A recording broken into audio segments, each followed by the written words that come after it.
So firstly, actually, it might even go back to like my high school. So like in high school, I didn't, I wasn't remarkable in really in any way. So I mean, I had good grades and everything, but I don't think that that's hardly a marker for brilliance. That's more, shows discipline rather than sort of, anything. But I think a defining feature of my high school years was like this deep sense of frustration with the formalism and the discipline oriented approach to learning and education. And that was like the biggest source of, um, unhappiness and frustration for me. So, I mean, I actually took a lot of tuition in high school, um, believe it or not. And I needed it. I mean, I got high grades in the end, but as I said, like a lot of people get high grades and that really doesn't mean anything.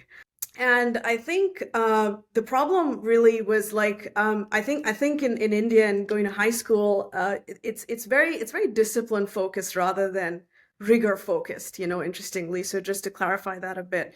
So there's a lot of obsession with the process and sort of things like you're constantly giving tests and exams and you're constantly running, you're constantly doing things. But so there's very little time to actually sit back and learn things properly. And I always had a big issue with that. And I thought, actually, I maybe I'm dyslexic because I can't understand things deeply.